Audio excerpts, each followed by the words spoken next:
I'm doing it? All right. Sure. Hello, Trojan fans. Welcome to another edition of Tunnel Vision.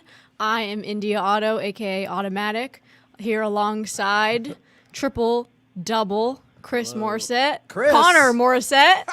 It's been a long drive, guys. It's been a long drive. I'm tired. And boss man, Ryan Abraham. Yes. Guys. You got my name right. How are we feeling? I know, sorry. Long drive. No, that's okay. I'm No, sure the feeling chat good. loved that, though. No, it's good. Yeah, we're thanks for India for doing the intro. Yeah, so when we do the podcast, I always do the Hello Trojan fans, and then for Tunnel Vision, it's just a little different. We usually have whoever's hosting, so we're working out the I think kinks. I did the intro last week, so I understand the confusion. Oh, you did? He killed it, though. He killed it. Yes. He made you proud. I was watching that one live. Yeah, that was good because Shotgun was in town, so we did it. But we're back, our regular crew, for Thursday because we got to preview the first road game, USC Purdue. What do we got on tap today, India? We got a lot of exciting things on tap. Yes. We are going to talk about the travel changes. The USC football and Lincoln Riley discussed some travel changes on their travel routine, tightening up the rotations, where and if the Trojans will tighten up their rotations, we will discuss. And then, of course, our preview on the Purdue Boilermakers. Yes. We're also going to talk about Walker Lyons, as we just interviewed him, and I had a great interview. Got some valuable insight.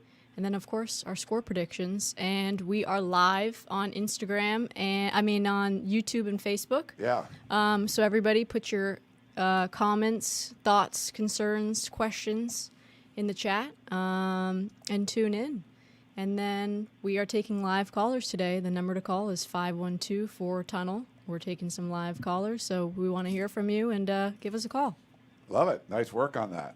We're not live on Instagram. I could. I thought about this doing earlier, like do a little. I know. That's why I messed up, TikTok because or I was actually Instagram. thinking about we should go live on Instagram. So it was like percolating in my mind. Even do like 5 minutes before, or something. Just kind of talk about we're going to do the show or something. We've done, we've done stuff like that before. But yeah, excited. First road game of the season. USC hasn't done well when it had to get on a plane and travel more than one time zone away.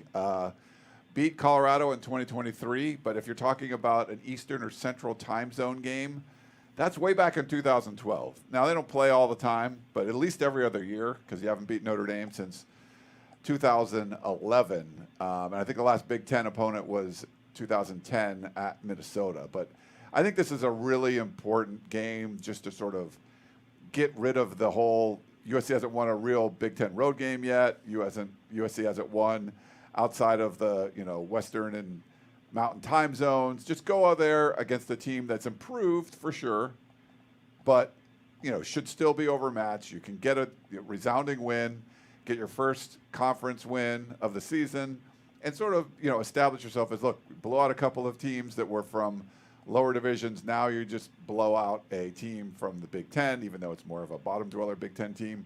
And just like, okay, this team is for real. And then go into Michigan State and Illinois and all that, just building some momentum. But I think you got to really get this road win out of the way, and then you should be a little bit less pressure in a few weeks when you play Illinois on the road, which will be obviously a much tougher test.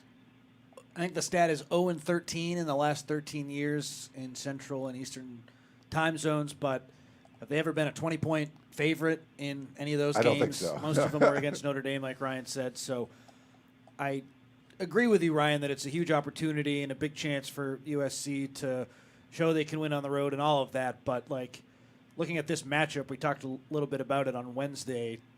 There's a reason USC is such a heavy road favorite. They just have more talent on the roster, and it's my belief that talent, more often than not, wins out in college football. So that's why I like USC this week. We'll get into all of our predictions and the game and stuff, but I get what you're saying. It's important from, just a reputation standpoint. Like, everyone in Big Ten country, I think, is like, oh, USC, their defense stinks, and they can't play on the road, so Purdue has a chance, where that might have been true last year, but I do think it's a new year, and USC is such a heavy favorite for a reason in this game. They're just way better.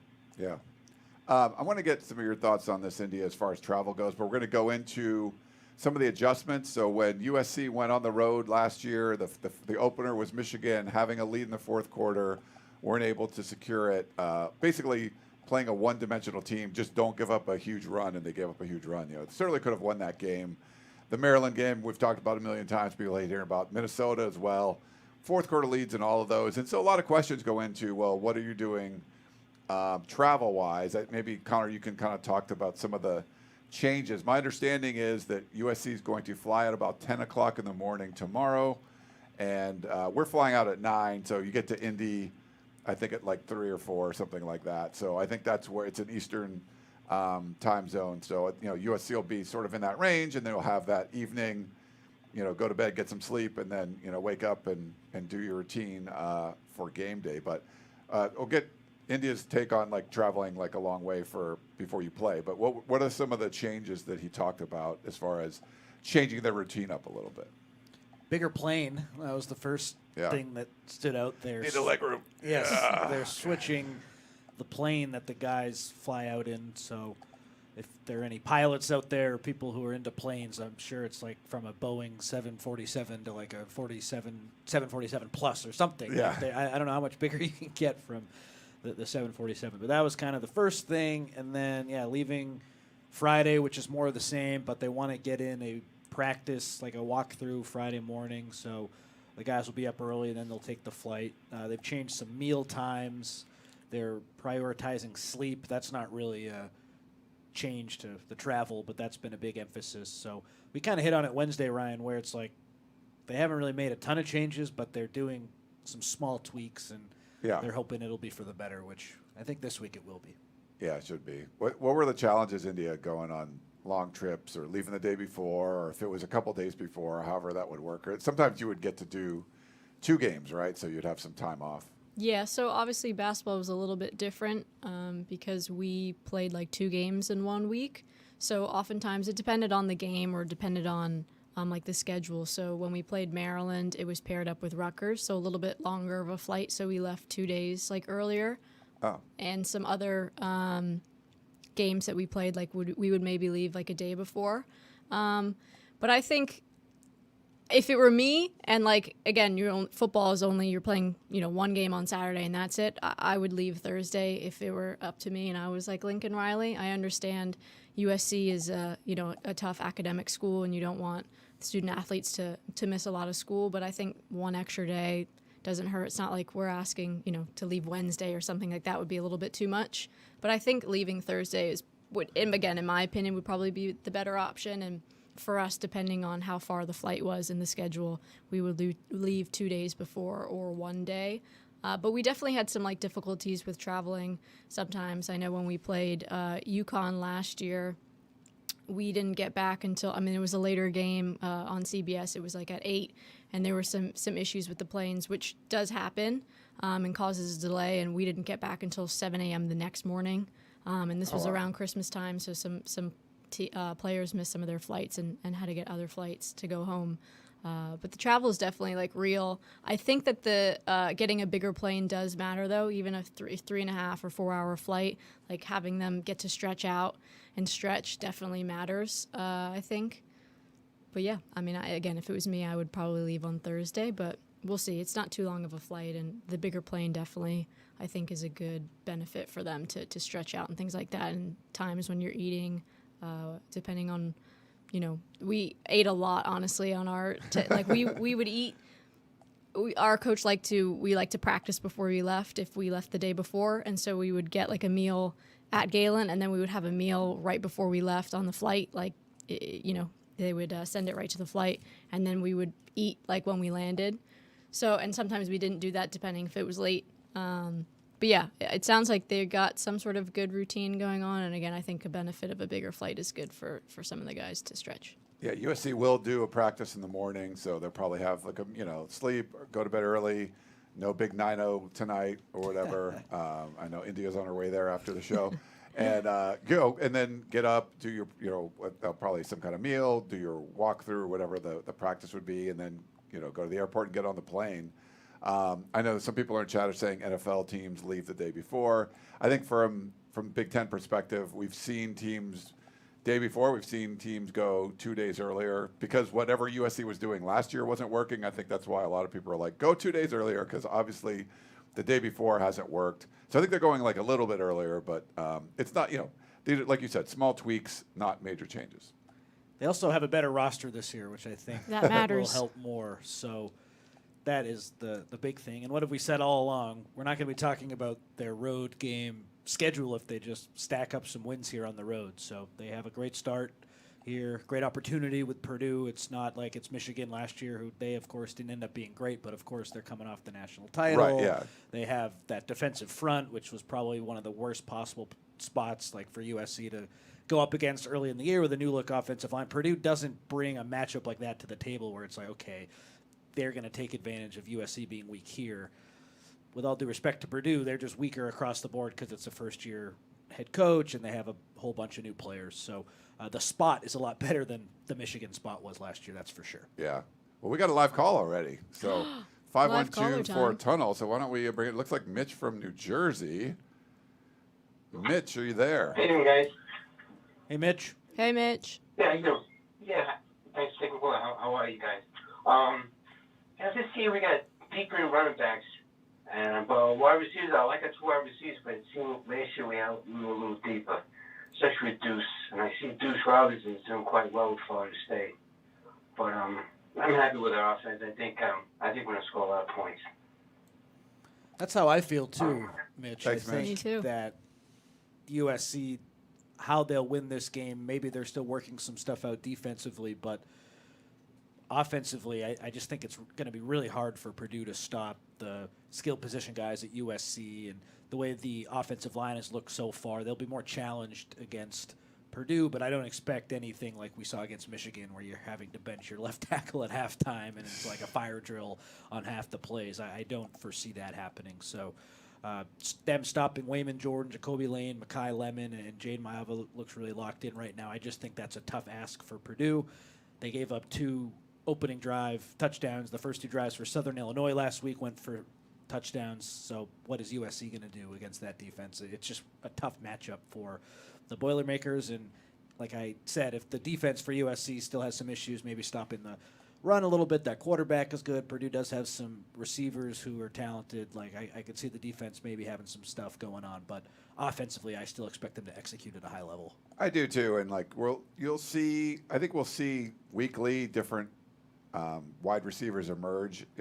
Outside of Lemon and Lane, and I am a little nervous about that. I agree with Mitch. I don't really know. Like Walker Lyons, I think right now is looking like that number 3 receiver for him. I'm kind of nervous about the rest of that group right now. But it's only been 2 games. Yeah, I mean it's hard to tell. I think they're mixing and matching a little bit, and it could be a weekly thing where somebody just comes that has a 6-catch, 75-yard game, maybe a touchdown or something, and then the next week they only get like 1 or 2 catches, but someone else has like some volume as far as receptions go. And I think with Deuce Robinson, yeah, they had an early game against Alabama, and I think he had a pretty good game in that one. He didn't do a ton in the first game, but the second game they played a cupcake, and he had a much better game. So that was okay. So that's what my concern was too. That like if Deuce Robinson looks good against Cupcakes and Zachariah Branch has a good game against Cupcakes, what happens when there's more, like if they're asked to make contested catches? Because I think that's where one of the areas where I like both those guys, and I think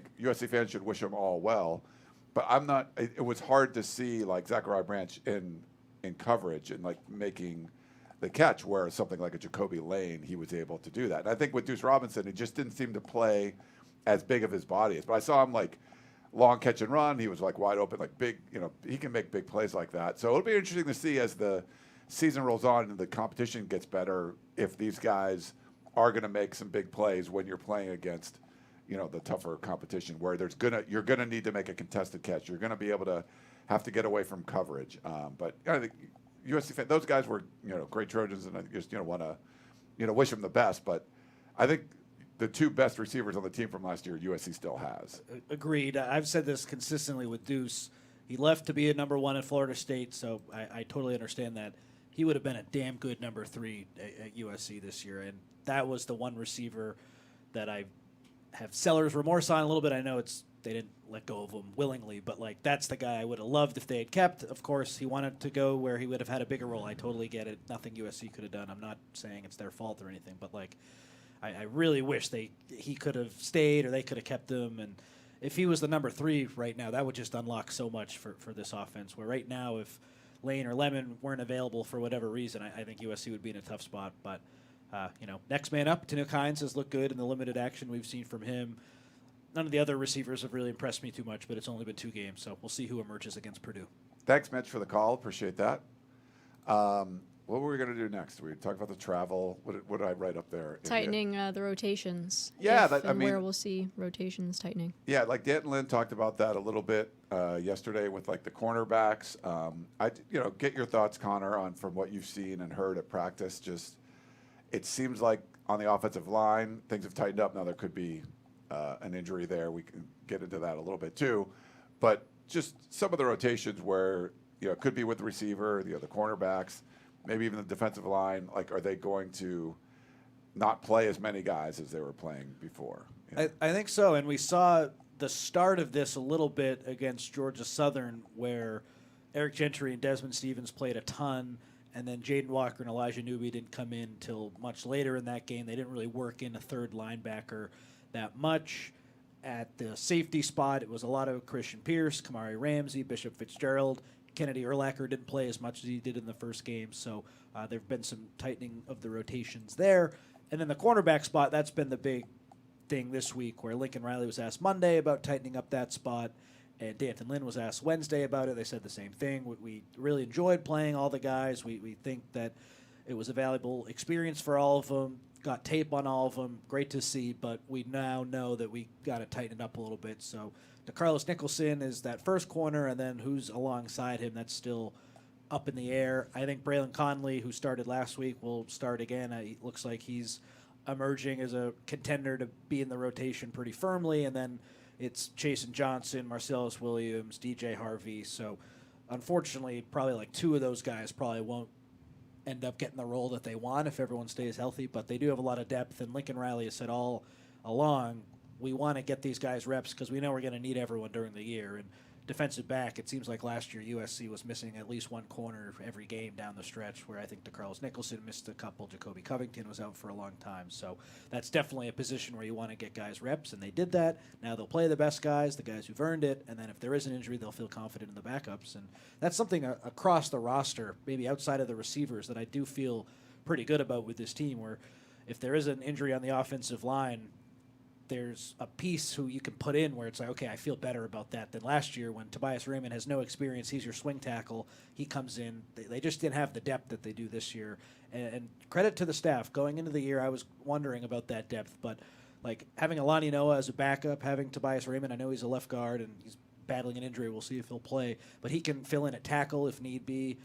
And John Ray Reed at center. Like, there's guys who played a lot in their careers who aren't on the starting 5 right now. And like the cornerback spot, I think that's good, where you're just getting a lot of experience. It's different than in years past, where if a guy went down at those positions, it was a big problem. Yeah, and that's the one you mentioned, Tobias Raymond. We're not sure if he's going to be. So you asked Lincoln Riley about it this morning on the Zoom, and yeah, just asked if he was going to be available, and Riley said, "Wait till the availability report comes out." So, we just saw that he was dealing with something, so asked about it, and we'll wait. Sounds gamesmanshipy, like we don't want to say. Exactly. If he's, and it's telling answer. It's funny. Like, I would ask for specific injury updates on players the first 2 weeks, and Riley would just say it. And then this week, I think now we're into the real Big season. Ten play, yeah. Now they want to get every possible advantage they can get, which I totally understand. So we'll see if he's out there. But if not, like I was saying earlier, then you can put in Alani Noah to play alongside Micah Benuelos. So those would be, like, Benuelos is a first-year starter, and Alani Noah was obviously benched against Georgia Southern, so, like, it's not a perfect thing, but, like, who has a perfect backup? If a backup is so good, they're going to start somewhere else. It's much better than last year, where they would have had to throw someone who has no experience in. Yeah. Cool. Should we get into our Purdue preview? Yeah, we can do that. 2-0. Purdue. Better than last year. Boilermakers. Do you remember last year, everyone? USC didn't play Purdue. They played the other bad team, Maryland, and lost. But 1-11, 0-9 in Big Ten play. This was a very bad team. Ryan Walters was the head coach. He's now the defensive coordinator at Washington. He's a very good defensive coordinator. I think their best, this is so funny, their best offensive output, if I'm not mistaken, I think it was the Illinois game. He fired the offensive coordinator as the defensive guy, called plays himself, and they scored it was a 1-point game, and Illinois was favored by, if I'm remembering that correctly, but I'm old, so maybe not be, but I believe that was the case. That was a weird one, this offensive explosion. It was sort of Bill Belichickian, where you have let's have a defensive guy call the offensive plays. It won't matter. It actually worked for a game and then didn't. So disastrous season. Barry Odom comes in from UNLV, brought a bunch of players from there. There's 82 new players on the team. Very different look. We talked about this a little bit on Wednesday. If you go up and down, I think Purdue improved in a lot of aspects. And it's not just personnel, but I think just the culture. You bring in a coach like that who's turned things around before. The right things to say, the right things to do. They bring in Josh Henson, who was USC's offensive coordinator in name only, but, offensive line coach as well. Now doing, I guess, tight ends and calling the offensive plays for Purdue. So it's this is a team that's going in the right direction now. I think it's probably good for USC to play this team early. I think they'll be better later in the season. I don't know if their record's going to reflect it, but already having 2 wins over what you saw last year, and if you watch the team, it looks like a much more competent team than what we've seen, what we saw last year. Should it give USC a lot of problems? I don't know. You got a quarterback that's athletic, that can take off and run. You have a really good running back who started off as a walk-on and has been stuck around the program. He's a smart kid too. He's like a mechanical engineer. Jeez. What's his name? It's Devin Maccabee. Maccabee, yeah. But yeah, started as a walk-on. He can do some Wildcat stuff as well. And Michael Jackson the third, who was at USC, then Georgia, comes over. He's been a big play guy for Purdue a little bit. So there's some players that can do some damage, but if USC is playing at the USC level, this shouldn't be all that difficult of a contest. It's going to be the spread is just about 3 touchdowns, 20.5. It was a little above that. It was 21.5. I wish it stayed up there because that's what I'm going. But yeah. So I mean, this is an improved Purdue team. I think the most important thing is how does USC just handle being on the road. I think having Tremaine Carroll and the preparations that you've done, hopefully that's going to help you not just finish the fourth quarter stronger, but when you have opportunities to stretch the lead in the second or third quarters and put the game out of reach, so there's no comeback really is going to be possible, be able to do that as well. So it's an improved Purdue team. It's probably one of the better spots you could ask for to open conference play on the road. You'd rather get that road game out of the way than last year playing the defending national champion. You got the Illinois game. They're a top 10 team right now. You wouldn't want to open with that. To open with Purdue, I think is about as good of a situation as you can get. Now USC just has to go in and take care of business and look like a team that's fighting for a top 4 spot in the conference. Some people, Bud Elliott on the cover 3, he thinks USC is pretty clear, like the number 4 team. Heck, I was doing the podcast of champions talking with David Woods, who covers UCLA. He's like, I see their floor is 9-3 now. Like, whoa, I don't even think that. So there's a lot of people that are like, okay, you've proven us something in these first 2 weeks, even against lesser competition. If that's true, then you should be able to roll into Purdue, road game, whatever, time zones, and have it not matter. I'm with you on that. Lincoln Riley said today, through the first 2 weeks, we haven't played much losing football, and I would agree with him. And that's probably the biggest thing that I'm watching for in this game. The mistakes from USC that they make, there's going to be a few every game, but are they going to be debilitating? Are they going to lead to points for Purdue? Is this going to be a situation where USC is clearly the better team, but they let Purdue hang around? Yes.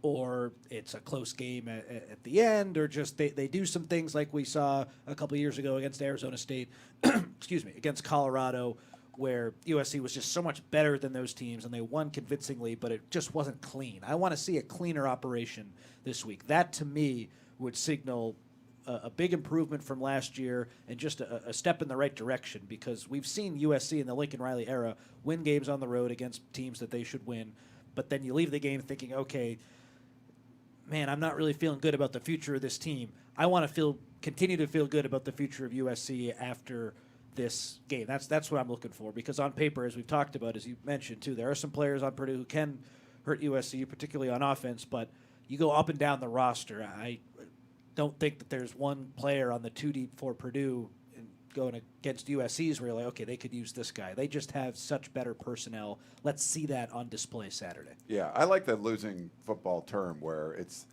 going to be more about USC beating USC. Do you go in there and have, you had 3 hands-in-the-face penalties against Georgia Southern. You gave up some points, but it didn't really hurt you. But in in Big Ten play, I mean, those teams can take advantage a lot better. Are you doing that? Are you turning the ball over multiple times? Are you, getting sacked on 3rd and 2 and should have just ran the ball? Like just things that you could be like very preventable. You're shanking a punt, or you're kicking the ball, kickoff out of bounds. Like there's things like that we haven't seen a whole lot of. USC hasn't done much of that stuff. They haven't shot themselves in the foot or back-to-back bad plays where you just sort of gift scoring opportunities to an opponent. And if you do that on the road and you build some momentum, I mean, Maryland looked dead last year and down 13 points in the 4th quarter, and it's just like at that point you had to have like a whole bunch of stuff just go exactly right for Maryland to win, and it did, and they did. And if you're looking at it, you could say, man, that was like 1 in a million. Sure, but you had a whole bunch of opportunities before that to make it so a 1 in a million shot couldn't come through. And I think you're going to have the same sort of thing with Purdue. I like the way this offense looks like it's back to being the identity of the team, and that's mostly been Lincoln Riley's successful teams. It's been an offense-driven team, and it's great to have some success on defense, but you got to be out making people chase you, and I think USC's got an offense that can do that. Put up a bunch of points in the Big Ten on the road and make those teams chase you, and they're probably not going to be able to do that. So I think you have the firepower. I think one of my keys to victory, I'm going to say, just score 50 points in this one. And 50? You think they can get the 50? No, I mean, like, you should. Like, the way we saw them, like, you should be able to score a 50. That's a lot of points. It's a lot of points, but, like, this is one of the worst teams in the Big Ten.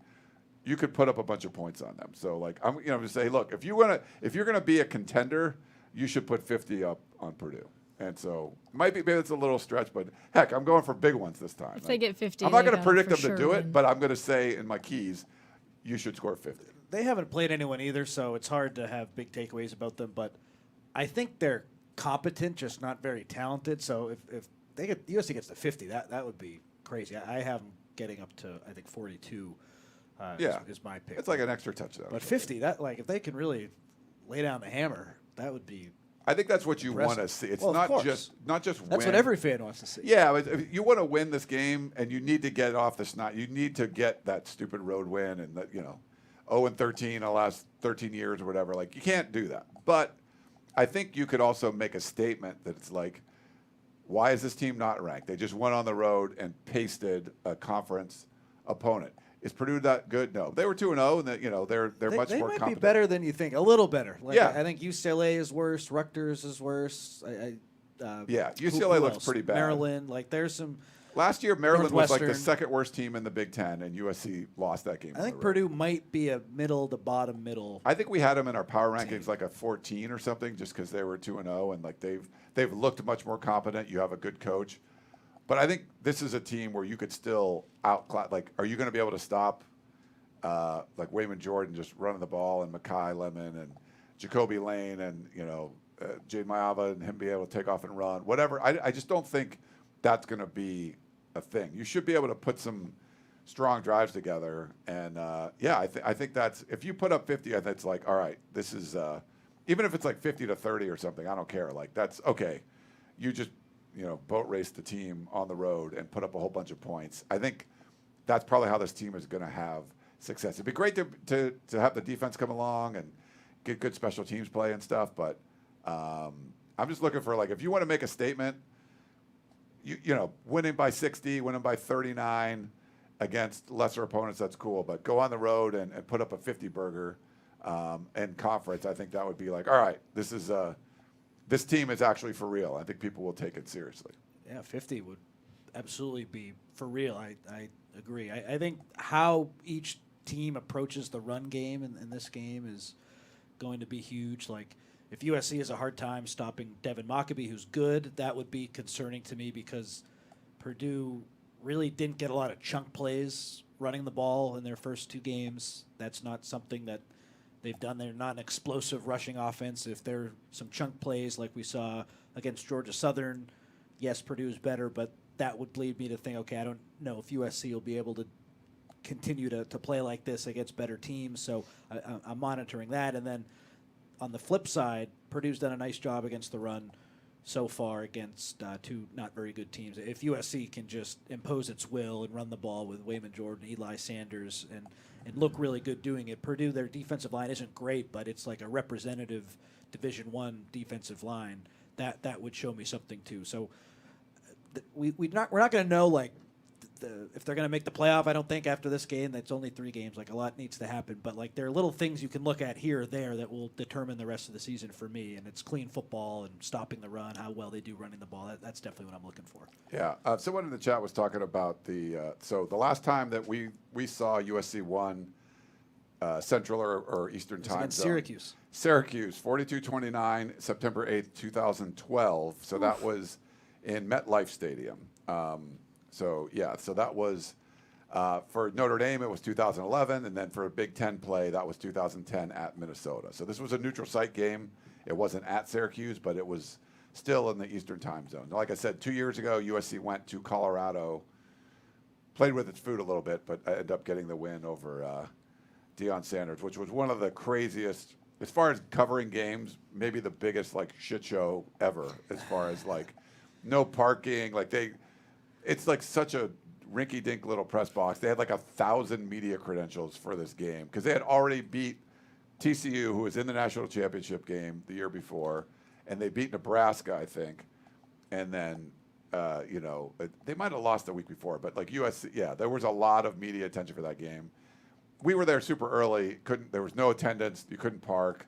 No, it was like the worst run media game I've ever seen. It was insane. Well, the game was weird too, where they let him back in at the they were like blowing him out, and like celebrities were everywhere. They just were not ready for. They had like the press box had like just one bathroom, like one. Yeah, that was terrible. And it was like so. And I think they tried to make it co-ed because before, like I think if you were female, you had to go to a different floor to go to the bathroom, but they made it like co-ed, but then it was like slower. It was just. Yeah, getting food was weird. Everything was it was not good. But just couldn't even park. Like, we got there super early, and there was no attendance to, like, here's where the media parking is. And, like, just a nut thing. But USC won that game out of the Pacific time zone. But, yeah. How do you think the officiating on the road is going to be? Well, if it's anything like last week for Purdue, USC fans will be pissed. That Southern Illinois Purdue game, I don't know if anyone watched it. Purdue got every call, and a lot of them were bad. That was weirdly officiated, so hopefully it's more evenly split against USC, because that was a weird one. Yeah, and USC got some bummer calls, but I think it wasn't necessarily like bias. I think it was just more incompetence, but I mean, I guess probably the biggest one was like the Minnesota. Yeah, that was did he score or not or whatever? And it was some like holding and pass interference stuff against Penn State. Yeah, there was, and I think in the Michigan game too, there was if I remember correctly. I didn't agree with that. Like, Anthony Lucas got held at the goal line. I mean, I don't know. I think that's one of those you can call that on every play. But there definitely were some questionable calls. I mean, the Big Ten freaking told Lincoln Riley after that Minnesota game we messed up. So. Yeah, no, that's not the way that you reviewed that doesn't make it. You feel very like, good. Yeah, it's like, well, we thought it should have been this. So it's like, well, if you didn't see it, like, the way it was called, like, I think the letter of the law did not go. I mean, that call should have went USC's way, and it didn't. But I don't think it's going to be as big of a factor.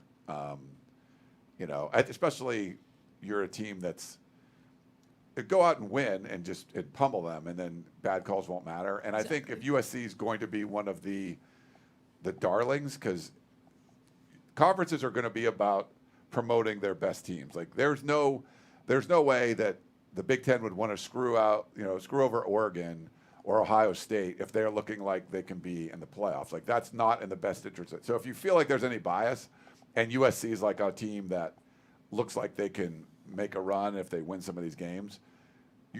As a conference, you wouldn't want to hurt those marquee teams because you want to get as many teams in the playoff as possible.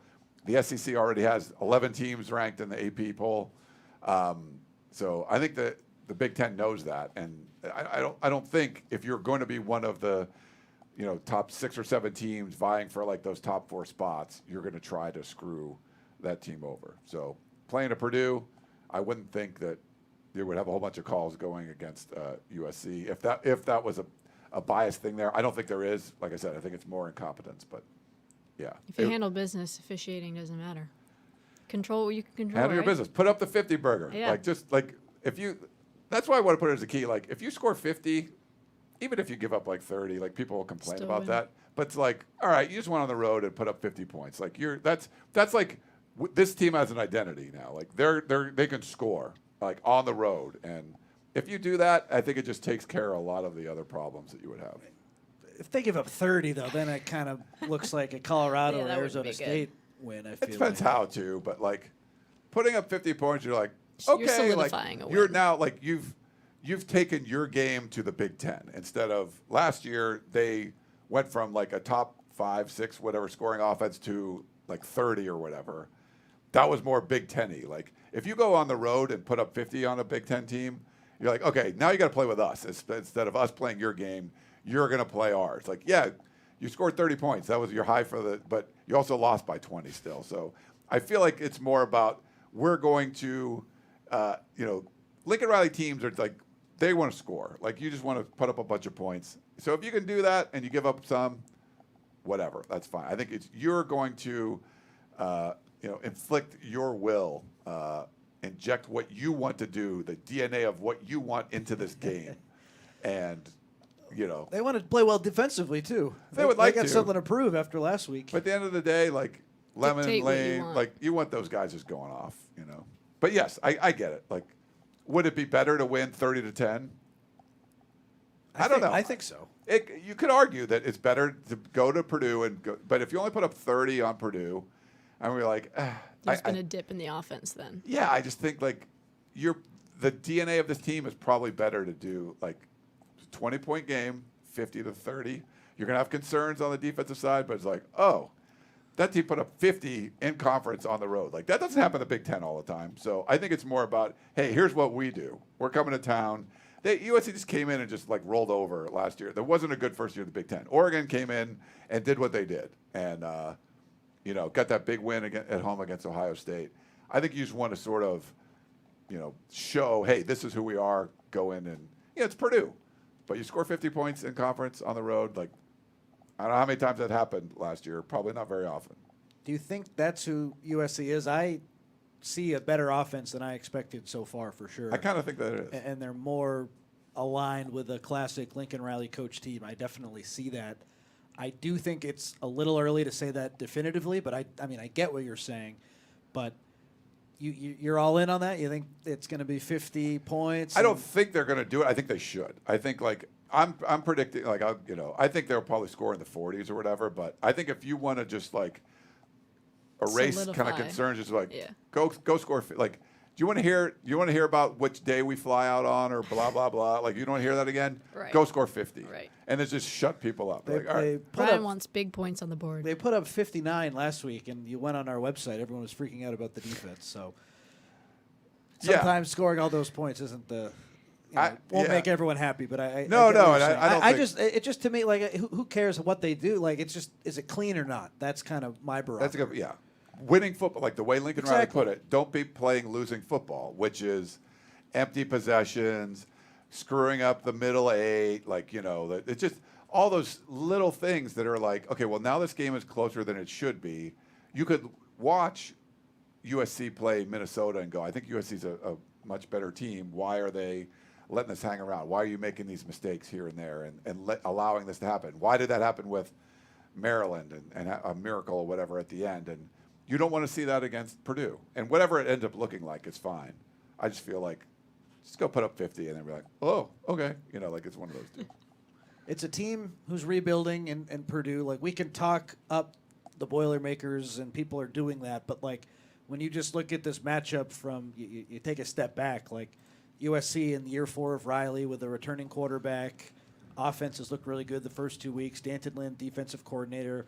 If USC is the team that we think they are, and I still have questions about them against better opponents, but I think that this is a team who is capable of destroying opponents who don't have the same skilled players, the skill level on the roster. That's so important.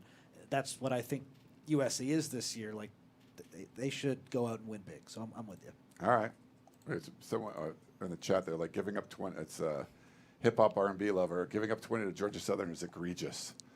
You know, it's like you won by 39. Yeah. Like, I think that's what you should focus on. You know. Do you think we'll see a cleaner defense, like no coverage busts in the back end? Like, do you think it'll be a cleaner defense? We're still kind of working some kinks out. I mean, it's a road game. I think it's one of those things where you know they got good players too. Like, not as good as USC, obviously, but some things are going to work. You're going to score some points, and you know, if Purdue puts up 20, it's like I don't think that's cause for major concern. But there were some concerns with Georgia Southern just because I felt like they were able to get some push up front and they were able to get success, and USC's stuff rate wasn't very good.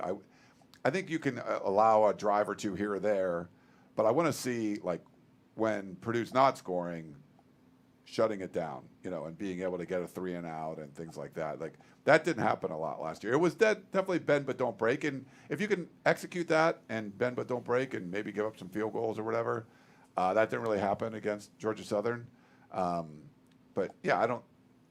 It's going to be really hard to play super clean. You're not going to get a shutout or anything like that. But you want to just look. I think if they look competent, it looks like they're playing winning football. Not too many big penalties, coverage busts like you mentioned, India. Then you'll be all right. I think the defense will still be working out some kinks where they're still working on that run defense. Desmond Stevens is in his 3rd game calling the plays getting the plays in from Danton Lynn. They're working through some cornerback stuff.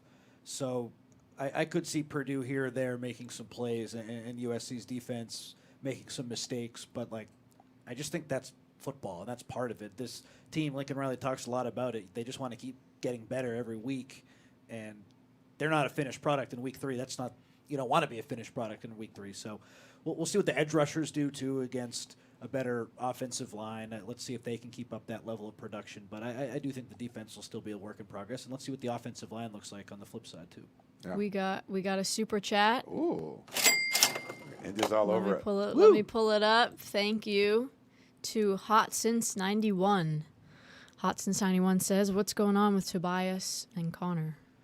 But thank you for the super chat. Appreciate it. Yeah. Hot since 91. Answer is not really sure. He just wasn't a full participant yesterday in practice, so that's why I asked Lincoln Riley about that today. You heard Lincoln's answer.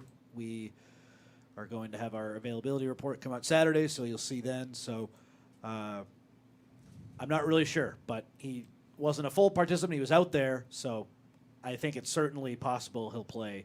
But outside of that, sorry, thank you for the money, but I don't know. Yeah, it's just so you know, like, practices are now closed as far as watching what goes on within the walls of Howard Jones Field. For this year, for a couple more months, we can watch the players walk out of the tunnel and across the street to the practice field. So you can see, and you really, if you're not a subscriber to USCfootball.com, go check out Chris Trevino's Ghost Notes. That's great stuff. Literally no one else is there before besides us. Yeah. And that's when you learn the best information. Yeah. Insider knowledge. Yeah, India was there the other day, took some video. But who's on the scout team, and Chris has a full report, and that changes. And, if you see guys coming out in a yellow jersey, that's usually non-contact, and there's some sort of limitation as far as what you can do at practice. So the guys saw it, asked Lincoln Riley about it. He didn't seem to appreciate it very much, but they, whatever. It's just one of those things. Like, we could watch a little bit, and that's one of the things you got to see.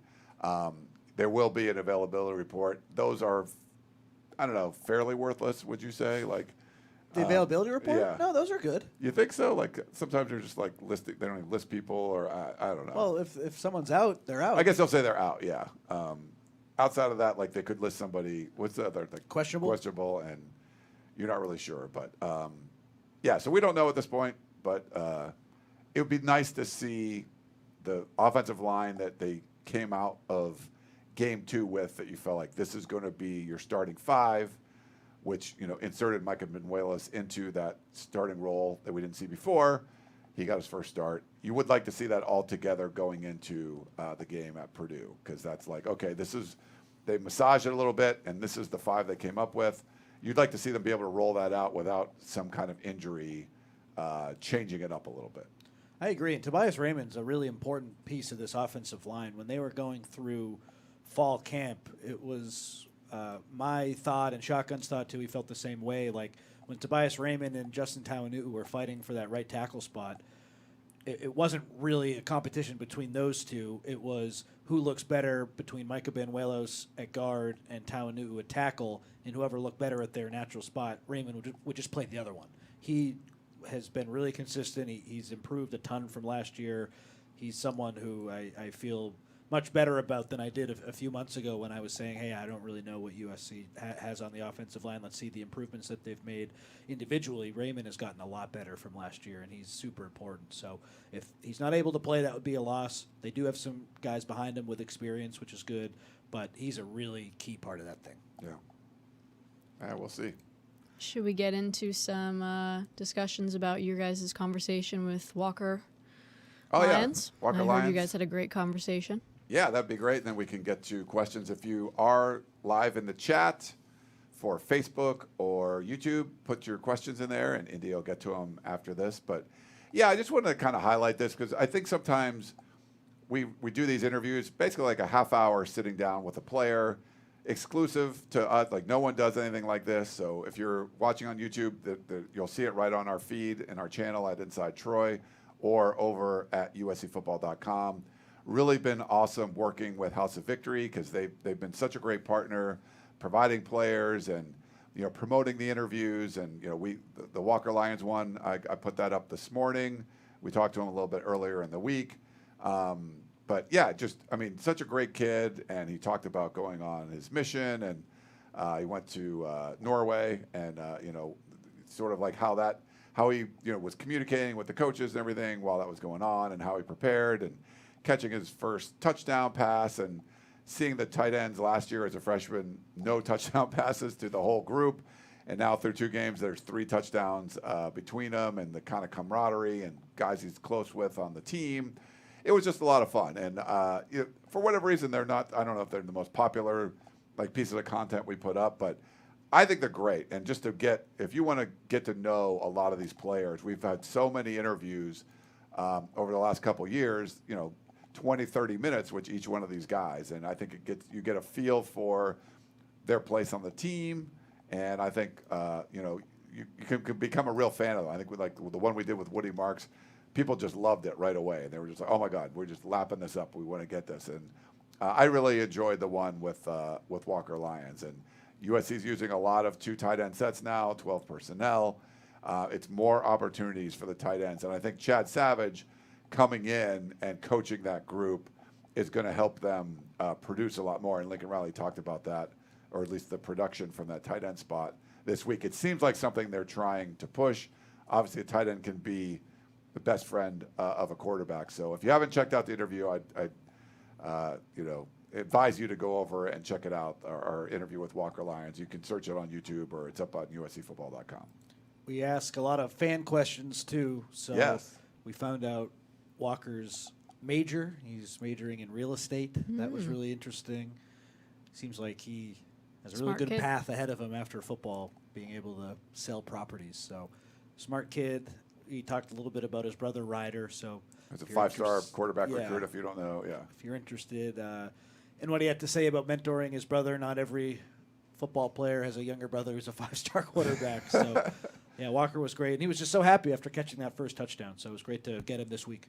Yeah, it was awesome. So hopefully you guys can go check it out. And I think he's going to be a big part of the offense, especially Lake McCree. You want him to stay healthy, but I think just having those two guys, I think there's some good options there. And it seems like Jade Mayava's dialed into that spot. Like the tight end spot is something it's on on the radar, where it just didn't seem that way last year. Seems like it's a bigger part of it, and it might be with you got the Lemon and Lane show, and you're playing two tight ends more. Give some different options. Like you can feed your two stud wide receivers, but also they're rolling a lot of coverage over to both of those guys. Boom, you can hit the tight end in different parts of the field. So check it out if you haven't checked it out yet. Jeff in the chat asks, can you do the interviews live again? The Big General interview was amazing. I would love to do them live. Yes, but that interview being so amazing was one of the reasons we can't do them live anymore, because he had a lot to say. So they got to check it over now. So now they look at it. And this last one, and I remember even when if you remember Ryan Khalil, who was longtime NFL player, like center for Matt Leinart and stuff. His younger brother, Matt Khalil, Ryan was like probably my height, like he was maybe 6'2" or something, or I'm 6'3", but he was in that range. But as a center, he was just not like this massive human being, but he was big, and obviously he was a great center. He was Cam Newton's center for a long time for the Panthers, but his brother was like this 5-star offensive tackle coming out of Servite, 6'7", and I remember when we were interviewing him, it was like compliance would be there, like what can you ask him about, because it's like a prospect and stuff, and I think we asked a pretty general question about his brother, but they needed to make sure that like whatever they they don't want to get anyone in trouble and have him talk about a prospect when you're not supposed to. But yeah, the live stuff was a lot of fun because we could get some fans interacting and stuff. But unfortunately, Big General said a few words that probably shouldn't say live. So and it was funny. I don't think it was like made anything look bad, or it just sort of flowed. Like wasn't like it flowed in the conversation and stuff, but I get it. Like he said some things you shouldn't say. Go back and watch it. It was pretty funny. Should we take a quick little break before we get into our questions? We don't normally take a break on this one, but we can let's do it. Yeah, do a quick break. It's good. Like it's easier to reset. Quick reset.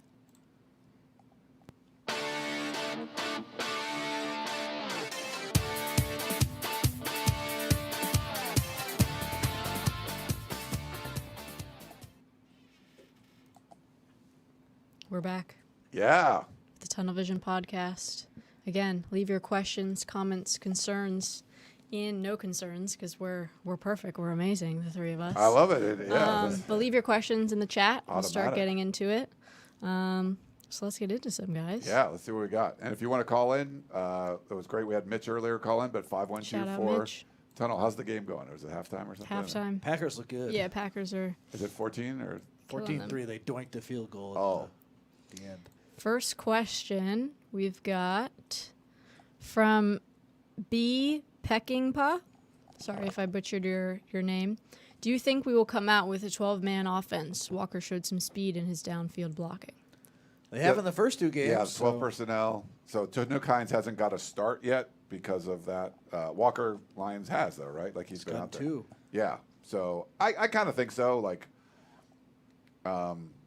it seems a little more Big Ten-y, but that's why I think you want to come out like maybe looking like that, but still put up a 50 burger. And but yeah, 3 touchdowns for the tight ends, like we said. I think they'll probably come in with that personnel group, unless, if he wants to come out and just start throwing the ball all over the field.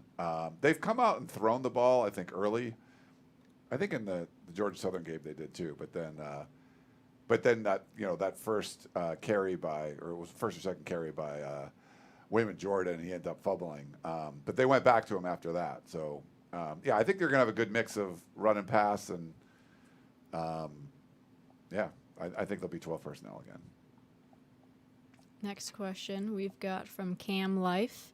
How do you think the 4 running back touches will be split up during this game, i.e. Wayman, or 15 to Wayman, 8 to Brian Jackson, or thoughts on this? Jackson's not going to play. He was in a boot this week, so that's too bad. He didn't play last week. I expect a lot of Wayman Jordan, a lot of Eli, and then if it's a blowout, King Miller getting in there. But Could he get his third touchdown? Like, that'd be crazy. Maybe. Maybe. I think like 65% Wayman, 35% Eli. That's how I see it. Oh, okay. One of my keys could be King Miller touchdown number 3. No, I'm not doing that. But yeah. If that happens, they've definitely secured a win. Yeah, then they're putting up 50. They're putting up 50 for sure. Yeah. Next question we've got from Anthony James G. Purdue cannot cover all of our skill positions. Your thoughts? LOL. That's kind of how I see this game going, where even if USC punts once or twice or even 3 times, the talent on offense is just so great that they're going to break through against this Purdue defense. So, yeah, I mean, they have a former 5-star corner in Tony Grimes on their roster, so he was highly recruited out of high school, but then he's kind of bounced all around. He's followed Barry Odom from UNLV to Purdue, so, like, he is a fine cornerback, but, like, Purdue doesn't have anyone on this roster who is capable of consistently shutting these guys down. So, you know, you got to prove it on the field, but, like, on paper, yeah, I agree with the commenter there. It's just going to be really, really hard to stop the skill guys. That's kind of how we let off the show, where Lane, Lemon, Wayman, Sanders, like, I don't know if Purdue is capable of limiting that group. Too much talent. Mayava, too.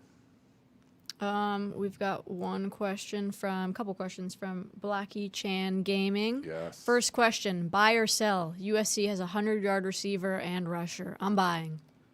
I think I got to buy, too. Yeah, I think I'm going to get my 50 burger. You're definitely going to do that. I mean, last week, you saw Mackay had 2 catches that were like over 62 yards. And Wayman Jordan, even after that first fumble, 167 yards in the ground. I think you're going to have some, maybe not the that kind of crazy success, but I think you're going to have some big plays. I think you're going to have somebody break out. It's probably going to be the same 2 guys, I would guess, if you had to, bet, Mackay Lemon and Wayman Jordan. But if you get those guys both going over 100 and maybe a touchdown or 2 for some contested catches for Jacoby Lane, like, that's a pretty good formula for success. Another tight end touchdown, like, I think you're well on your way to my prophecy of a 50 burger. Yeah, if they're going to cover this spread, they should hit on both of those. Yeah.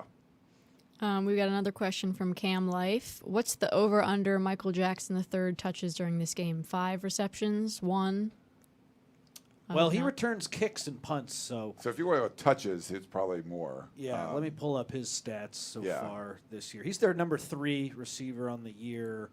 Here, number 2, excuse me. But he has the most catches, 7 for 79 yards. And they missed, I think Ryan Brown missed them for a touchdown last week. So, like, I think it was just like an overthrow or something, if I'm not mistaken. I could see him, if they're going to be on the field a lot, potentially getting 5 catches just because they're going to rely on him a bunch. But yeah, maybe 4 or 5, somewhere in that range. He is a really big part of what they do.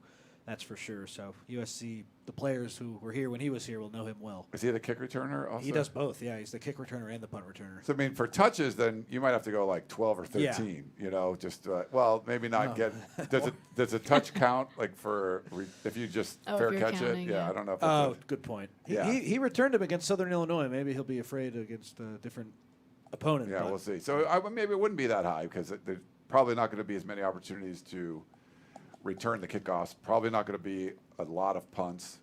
That could be one of my keys. A lot of kicks. Yeah, I think more kickoffs, but ideally they're not returned. So yeah, I think he'll be excited playing against his former team. Extra excitement. Yeah, coming in on Saturday. Sure. And remember, USC was 2 stops ago for him. He was at Georgia before. Yeah, opportunity. Like you saw in the Georgia Southern game, some photo opportunities with the former head coach from a couple of the players. I think there's a bunch of guys on the team that still know Michael Jackson, so I think there might be some photos. I don't know, can they do jersey swaps? I don't know if that's legal, but just some photos and everything. Purdue was supposed to have 2 former USC receivers, but Charles Ross, who was on the team last year, had to medically retire. So they just have 1. He came in. Where did he transfer in from? Do you remember? From US? Nevada or San Jose State. It might have been San Jose State. Yeah. But didn't really ever. Caught 1 pass, I think. Yeah, wasn't much. Then got a medical red shirt, but had to retire. Yeah, so unfortunately for that, but yeah, it would have been a second player. We've got a question from Steve L. We haven't seen the kicker and punter much. if at all, during the first 2 games. Scale of 1 to 10, how do you rank these 2 facets of our team? So hard to say. This guy who was supposed to be the starting field goal kicker, Caden Chittenden, hasn't been healthy, so Ryan Sayeri's filled in and done a really nice job. He's been fine, yeah. If your backup is good, then the starter would probably be, you would hope, better. You know. Especially on kickoffs, too. Sayeri has done a great job. Yeah. Getting a lot of touchbacks. So I guess I feel good about him, but he hasn't attempted a longer one, so we'll see. And Sam Johnson, punted 2 or 3 times against Georgia Southern. The first one wasn't very good, but then it rolled okay, so it worked out, Yeah. but it wasn't a good-looking punt. He was a really good punter at the FCS level last year, so he's maybe more established. I think that's fair to say in college, even though it was a different level. Ryan Sayeri, I feel great about him so far, but of course you want to see him with a 40-yard kick. Let's see how that goes. Steve's avatar got a couple dogs with him. That's pretty cool. It is pretty cool. Yeah. We got another buy or sell from Blackie Chan Gaming. Buy or sell, USC gives up their first sack on Jaden. I'm going to buy. I mean, I hope I'm wrong and I'm selling, but I think I'm going to buy. Oh. Maybe not. I don't know. It depends if Tobias plays. We'll see.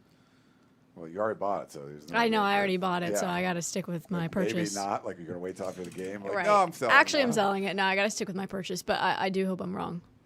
I'm going to say, I think it's been pretty clean. I feel like he's going to be able to play a fairly clean game, and that's going to be, I think it's really important for this USC offense that his first time in his career, back-to-back games without a turnover.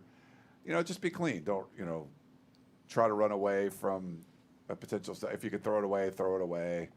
Yeah, I mean, I don't know. I feel like he's not going to get sacked again. What do you think? I think he will in the second half, but USC will be up. C.J. Nunnally is the guy to watch for Purdue. He's a edge rusher. He had a couple sacks against Southern Illinois last week that came in quick succession, so watch out for him. Charles Correa, is a good linebacker for them, too, so maybe he could get in there, but I think one, right? You got to get sacked at some point. That's what I'm saying. I don't know. I'm just saying. I'm looking at this 50 burger. I'm not predicting the 50 burger. I can't wait to hear your score prediction. I'm saying this is what they should do.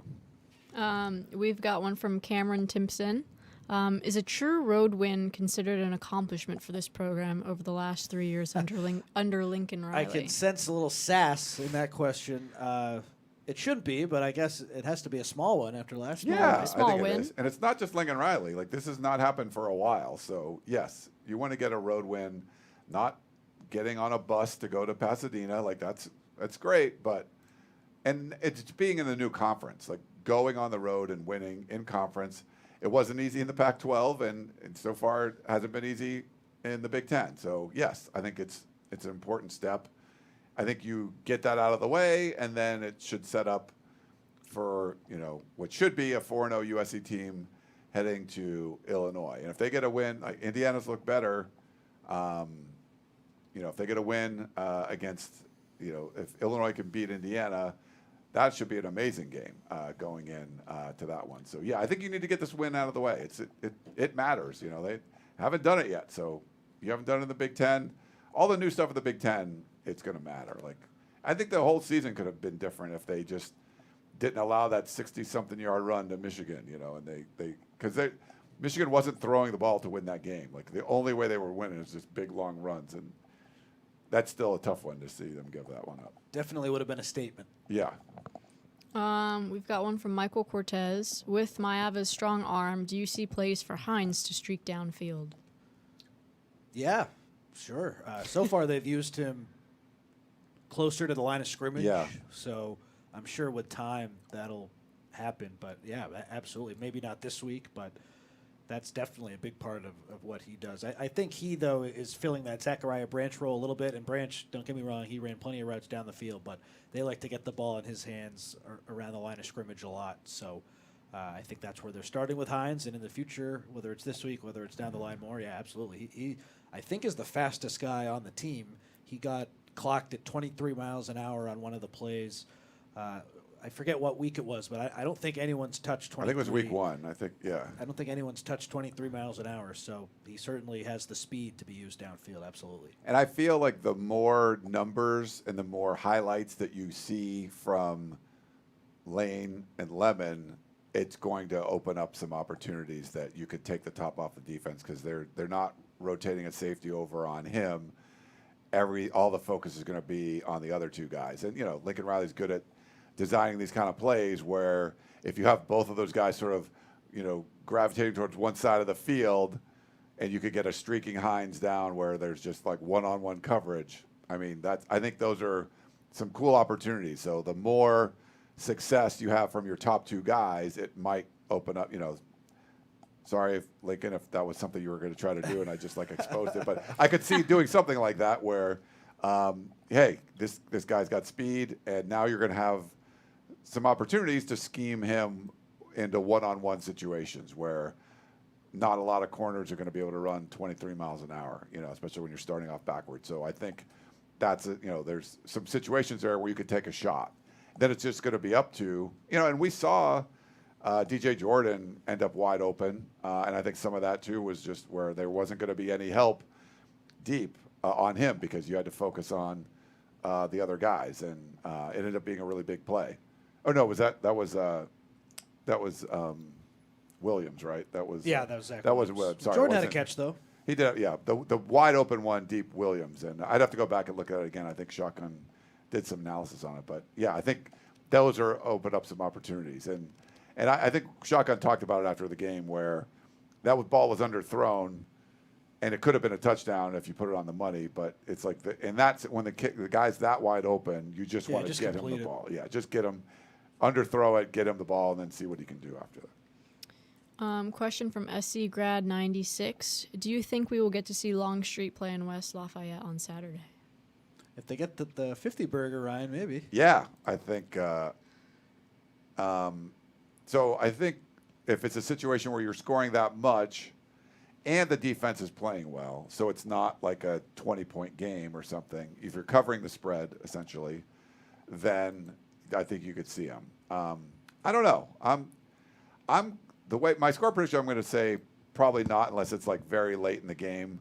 Not like we saw coming in at halftime. Not like if he can come in at the third quarter because it's that big of a blowout. I mean that's ideal. I'm not predicting that's going to happen though. I was going to say these are some big expectations. I'd be surprised if he played, but that would mean it would be a good surprise because that would mean USC's doing well, or God forbid something happened to Jaden. So not trying to put that out there. I do think if he plays, it's going to be a blowout win, but I think it's going to be somewhere to 20 to 25 points, that kind of a win. So I think Jaden will finish it. Yeah, I'm raising the bar here. He's raising the standard. I'm not predicting that they're going to hit the bar I'm setting here, but I'm just putting it out there. Whatever. I've been a voice on this stuff for a long time. What do they say? Shoot for the stars, land on the moon. Yeah, they got so there you go. After the crap that went on the road last year. This is Purdue. Barry Odom's a great coach. They're going to be better this year. I don't care. You're supposed to be good. Go out and show that you're good. Let's see your backup quarterback late in the third quarter. We've got 4 more questions. One from Fight On Natties. How good is Purdue's D-line rating against the run? Do they have anybody special? Or they got a big guy in the middle, Jamarian Harkless, who has been pretty good this year, just a big fatty. So want to run away from him if possible. He really stood out. Takes up space. Southern Illinois, big space eater. They've played 2 crappy teams, so it's hard to say they're really good against the run. But their defensive line, their top 3 guys have graded out on PFF pretty well against the run. TJ Lindsey, Jamarian Harkless, D'Amico Kennedy. So they're competent. I keep going back to that word. I think Purdue is competent.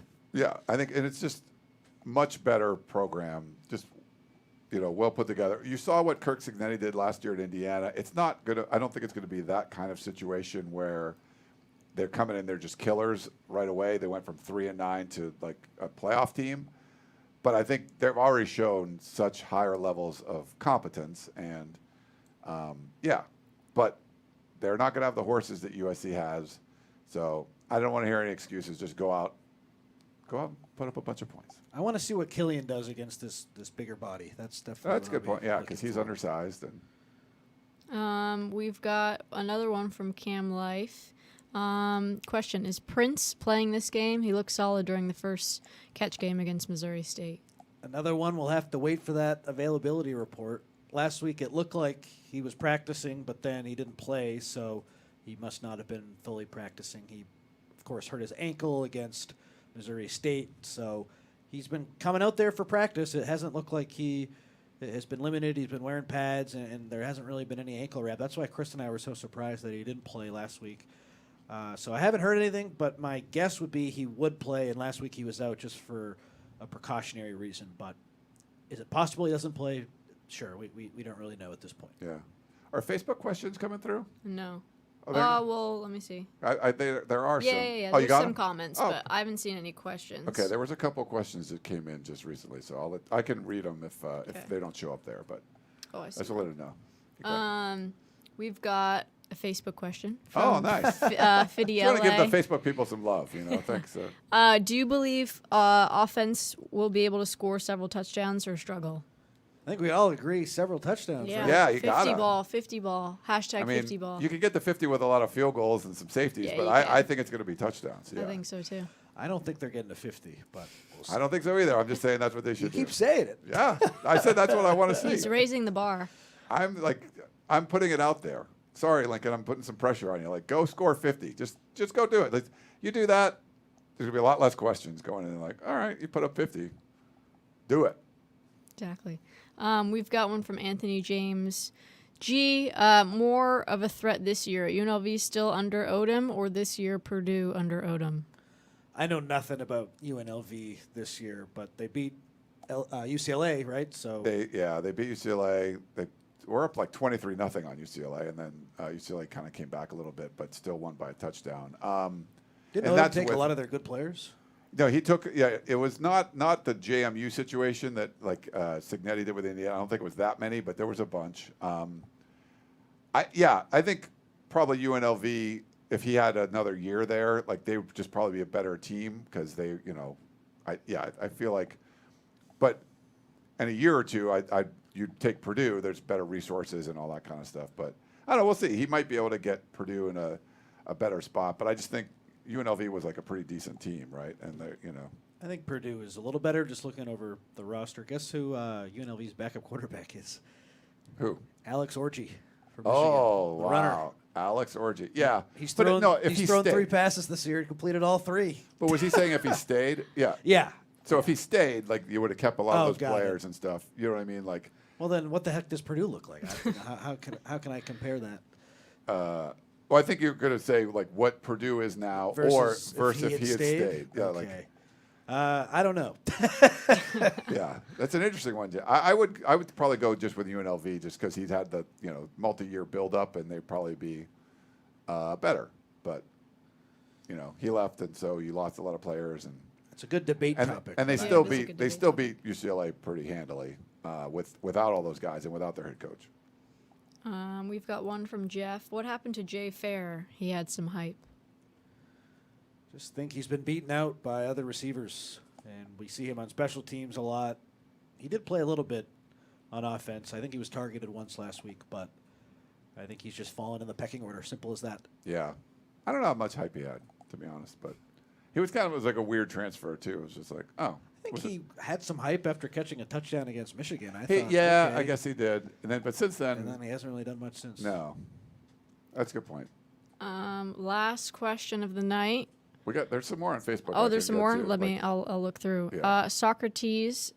Since we're playing the Boilermakers after our victory, what's Ryan triple dub and automatic celebratory go-to brews? Guinness for me. Has You're there a always been No, an that's- H that's in, what he in said. automatic? I was like, In here, is that a Yeah, no, that's Automatic's a new Guinness one. girl? Like, That's wow. a new one. No, that's what he said. Guinness Okay. is for him, for Socrates. Are you Irish at all, or? I think I have some Irish. I'm half British. Okay. I have some Irish. I think I have some German and Swedish. So I'm like a swirl of all sorts of things. Yes. I guess. Well, I mean, we joked about me liking mango carts a bunch. We were doing some of the live shows I like, but in the Irish vein, I love my favorite beers are reds and ambers and Smittix. It's spelled like Smithwicks, but if you go to Ireland, you say Smittix or whatever. That's a great red ale. If I was be able to celebrate with something, I would celebrate with that. I like Guinness too, especially after a lot of hard work. But 805s, I've been enjoying those lately. Yeah. And if we go to Purdue, maybe there's some like IPA that they're known for, or something at the college bar or something. That would be cool to check out. I saw someone post on the Peristyle that the Purdue bar that's famous has an interesting name. It's called like the Chocolate Shop. Or Oh, something. I forget what. Yeah, they were Or posting the Chocolate that on Factory. there. That's cool. Maybe we can walk by it or something. Yeah, unfortunately. So, and I know, like, we are working, especially after the game. Like, we're there for hours afterwards, and then we have a 7 a.m. flight. So there's not going to be any like party or anything. That's But, what you think. I mean, maybe, but it's like 50 ball party. Yeah, 'cause I get texts from friends who are like, "Hey, it's like the fourth quarter. Like, what are you doing?" And I'm like, "Working. Like, I'll be working for like the next 3 hours." And they're like, "Oh, I'm like, "Yeah, that's sorry." People that still don't grasp like what I do, I guess, which that's fine, whatever. But we will be, if you're going to the game in Indianapolis, Tom's Watch Bar, 6 p.m. Sorry, on Friday. That's Easter time. But in downtown Indianapolis. Our good friend Karen set it up, so thanks to her. Ooh, shout out Karen. Karen, the goat. Karen and Paul, they do the great tailgates and stuff. We'll probably stop by there early, but we'll be there at Tom's Watch Bar. She kept calling it like she would text me like Mike's. I'm like, Tom. Dang, she kept getting it wrong. But Tom's Watch Bar in Indianapolis, there's an area set up. And, so we'd love to have you come by if you're traveling to the game. So we'll be there 6 p.m. on Friday. Mark it. Put it on your calendars, guys. Boom. We want to see you there. That's what we'll be celebrating. Just, it's always fun to like talk to USC fans. They'll like take pictures with us and stuff. It's fun. We have a good time with it. You're a mini celebrity over there. No, you're triple double, man. No. Triple double. And I don't drink, so I would be celebrating with some water. But if I did, I would probably have a glass of wine or something. Oh, okay. So you don't even have like a glass of wine or anything? Very, very occasionally. Wow. Okay. Yeah, ever so often. I'm impressed. Yeah, Yeah. like you know. Never was into Especially it. if I was hitting threes like that, I do want to have some beer. Somebody actually has a question. Let me see where it went. I think I lost it. Hold on. Oh, here we go. Did you see the Facebook ones, or I could? Yeah, I have one more Okay. Facebook one. We got one from Anthony James at myself. Harder making a free throw to take it to overtime or game buzzer beater to win? Definitely game buzzer beater to win is a lot harder than a free throw, in my opinion. All right. It's a free throw. Yeah. Anybody who shoots under 70-80% from the free throw line, like, you just got to get in the gym. Focus, take a breath, and knock it down. I don't understand anybody, professional basketball player. This might be a crazy take, but any professional basketball player, I don't care what position you are, Dwight Howard, Shaq, if you can't make a free throw, get in the gym. Interesting. It's crazy those big guys can't hit. Like, But you're sitting there thinking about it versus like You just gotta a take catch a and breath. shoot, like where there's just Yeah. no like that's just. I think that's instinct, right? harder. I You think think it's a hard, just buzzer instinct. Like, beater to win, I'm yeah. just throwing it up like I did, like. Yeah. But you're not sitting there thinking about it like. No. There's a lot riding on this. free Nah, throw. to me, I think a buzzer beater is harder because All right. it could go any way. But you have no control. Well, you do have control over a buzzer beater, but you have less control. You have full control over a free throw, I think. Yeah. So that would be my take. We got a Facebook question from Eric Schultz. Yes, that was the other one I saw. As we get into Big Ten play, do we expect a more balanced run-pass mix this season? God, I hope so. I think so, right? They gotta. Yeah, they were second worst in the country as far as if you like the run game, like 60% pass last year. I think the last game they ran the ball more than they threw it. Now those are blowouts, so you can sort of like doctor things. Like to start the season, I think it was like 4 straight passes. Now there's RPOs, and sometimes it's it could go either way. And Lincoln Riley will tell you that, but I think you definitely want to. I think there's going to be situations where you can just run the ball more and you can get explosive plays out of that. And, even some, play action stuff or whatever. But, yeah, I think you're going to see a better ratio than last year. I think the fact that Riley really trusts the top 2 running backs will help with that, too. I didn't really feel like he trusted Quentin Joyner that much, especially after he fumbled against Minnesota, I think it was. So it really seems like Wayman and Eli Sanders have the full trust of Riley, and you'd think that would lead to more running plays, so we'll see. Yeah. And that's it. That's all I got on Cool. the questions. Well, Unless you guys have any others. See you in Indy and then West Lafayette. Yeah. Tom's Watch Bar, 6 o'clock. Mark it on your calendars. Friday night.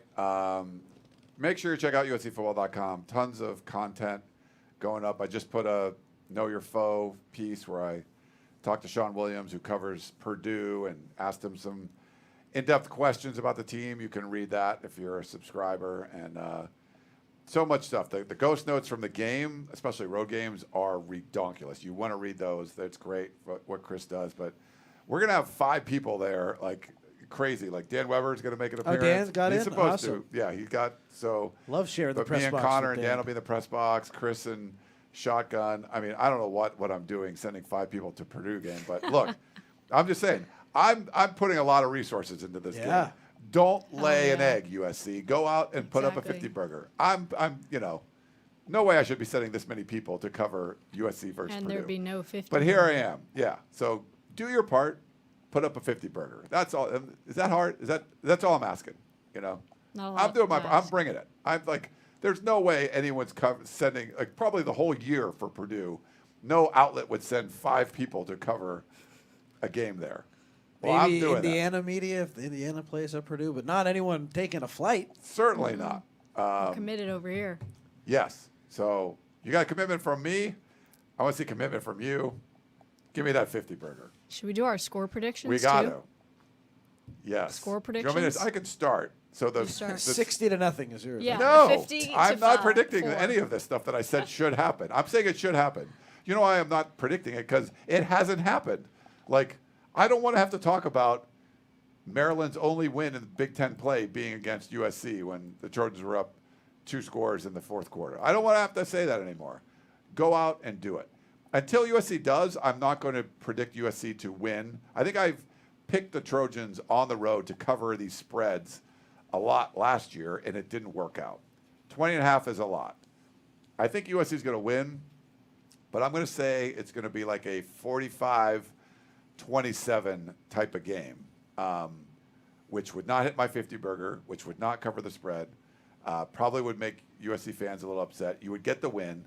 So until they go out and blow a team away like I think they should, I'm not going to predict it. I'm saying they should do it, but I'm going to say 45-27. I got USC 42, Purdue 20. That is my pick. So they're going to cover the spread. Barely, but yes, they are. All right. I also have USC covering the spread. I have 45-21. Nice. And this is one of the situations that I don't mind if I go, I'm the only one. I think there's a couple other people that are going to predict, take Purdue in the points. But if I'm wrong on this, then at least they're going to, do what I think they should do. So I don't mind being wrong. But until they do it on the road, I'm not going to, have them That's pick fair. up the win by 3 touchdowns. So After I got all to see this it. 50 burger talk, you're not even picking them to cover? I'm saying that's what they should do. I'm not saying what they're going to do. I'm saying that's what they should do. Go put up 50. I'm bringing 5 people to this game. Put up 50. Give us something to write about and talk about. That's There you all I'm go. asking. No matter what happens, we'll be writing and talking, that's for sure. We have to. Yeah, you guys better. Sending 5 people to frickin' West Lafayette, Indiana. What am I doing? Who's I'm an doing idiot. instant analysis, Dan? Oh, we could have Shotgun, Dan a pull up. throwback? I don't know. We'll see. We got. Me and Dan, first time ever? Did you ever do? You have No, never done it with Dan. Oh wow. I think. Yeah, it's been. I could do one with Dan. We used to do that all the time. If you want, we'll figure see. it out. Yeah, maybe we'll do a whole bunch of stuff. But yeah, look for my 3 keys. Look for Chris's predictions, all the pregame stuff. Shotgun already put his chart up from the last game of who played how many snaps and positions and all that. You got to go check all that. So much good stuff over at uscfootball.com. Go check it out. India Otto, triple-double. We got automatic. We got boss man here. Boss man Ryan. You going to do it, Lincoln? Do it. Put up 50. Let's go. Let's see it. Hashtag put up 50. Yes, we're going to get that trending. Put up 50. Yeah, get it trending, guys. I love it. But that's our show. Hope you guys enjoyed it all, and we will talk to you next time.